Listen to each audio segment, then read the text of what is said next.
Hi, my name is CJ Zishek. I was not going to do a podcast today, but after seeing Kanye West with Donald Trump in the Oval Office, I changed my mind. I just got too fired up. This was the saddest display of narcissism and crazy, pathologically insane people I have witnessed in a long time. It was like a crazy bomb landed on the White House and exploded all over our TVs today.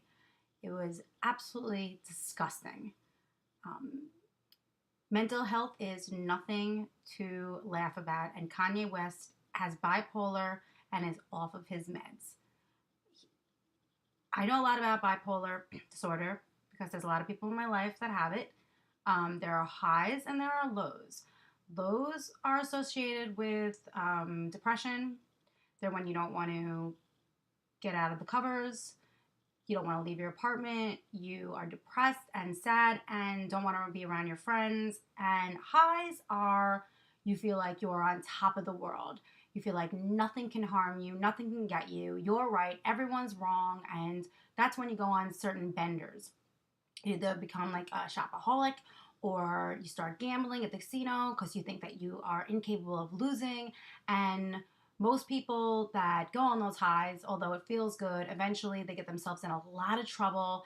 And that's when they decide, either that's when they become homeless people on the street. That's what usually you see on the street that are, asking you for money that have a lot of energy. Or they decide my way is not working and I need to be put on meds. And unfortunately, Kanye is the sick combination of somebody that has money, so he's able to continue on as a person on his highs. And really, nobody's going to stop him. And he made it all the way to the Oval Office and is being used by Donald Trump to get more votes and get more supporters. And I think that this is actually going to be thrown in his face. I think that people are really sick of Kanye West and they think that this display was disgusting. And he sounded like a crazy person because he is a fucking crazy person. He was saying things like, my MAGA hat, it gives me magical powers. I feel like such a man in this hat. It brings me back to a time when I was playing ball with my dad, and I feel like Superman. And he was saying things to Donald Trump like, if you don't look good, we don't look good. Like the Vidal Sassoon commercial. That's what I was thinking.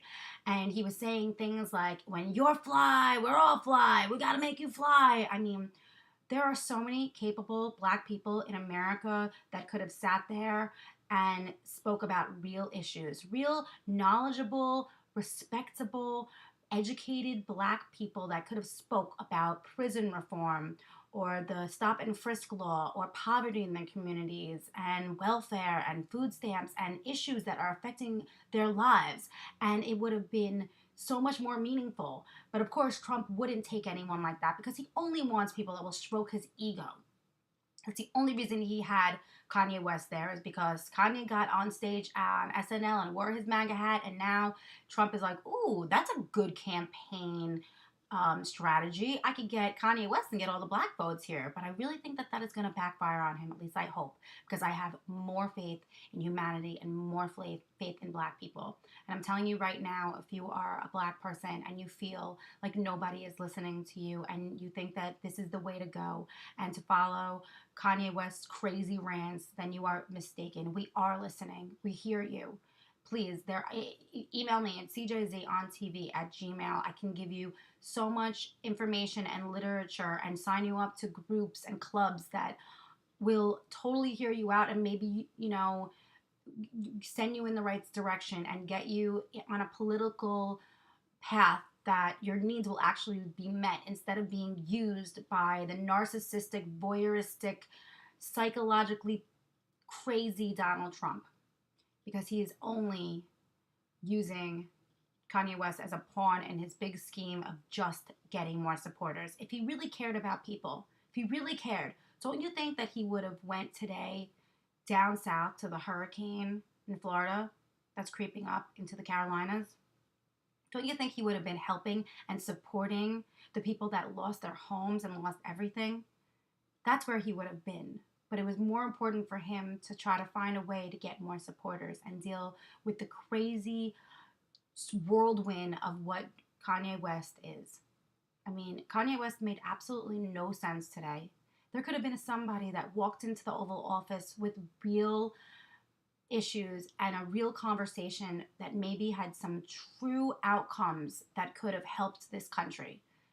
You know, maybe someone that doesn't like him, a person like me, just a regular person who makes, that's middle class, living in New York City, just somebody that could have went in and said, look, I don't like you. I don't agree with what you do. And he could have said, look, how could I help you? How could I make your life better?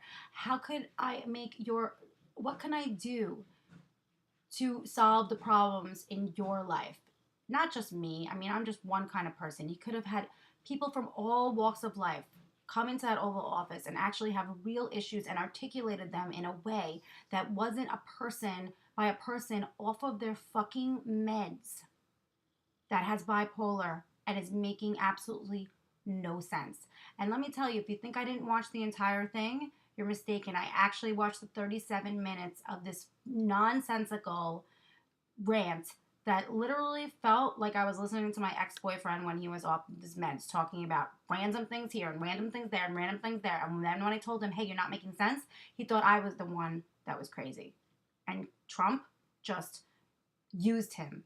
He used him, and it's disgusting. And Kanye will never know how much he just used him. You think he actually gives a fuck what Kanye wants? You think he cares about his needs? You think he cares about the black community? He doesn't.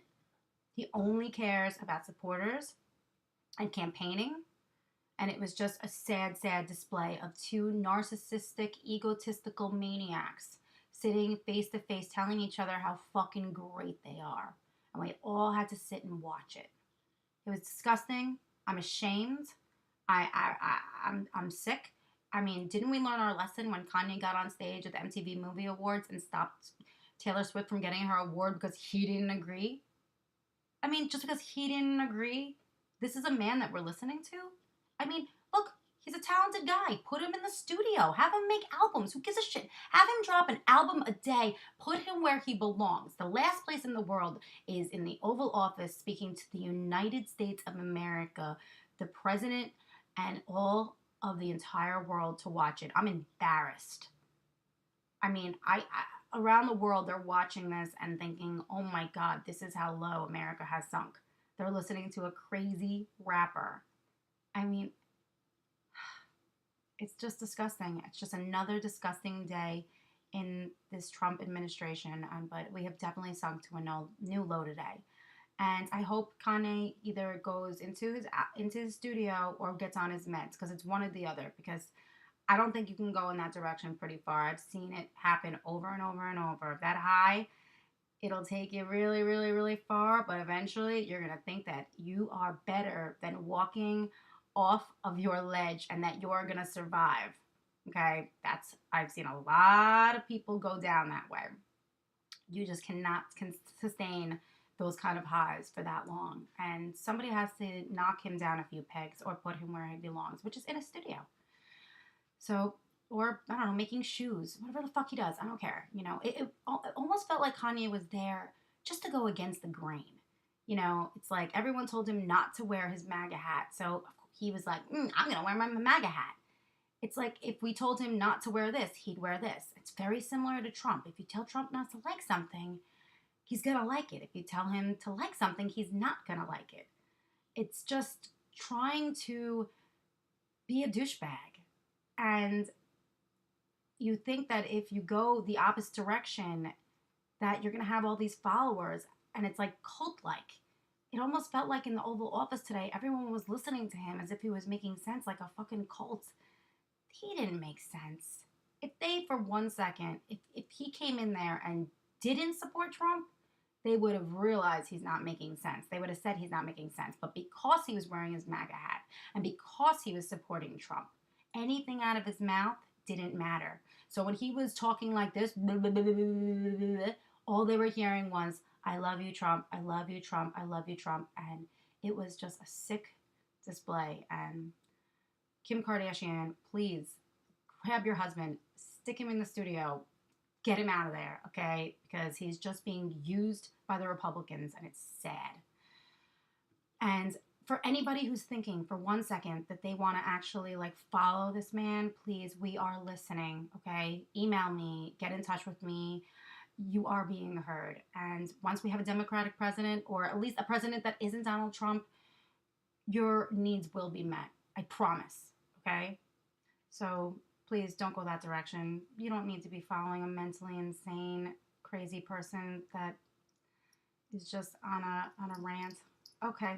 Thank you for listening, and sorry that it was another sad day. I hope tomorrow's better, but it probably won't be. I'm CJ Zishik. Thanks for tuning in. Bye bye.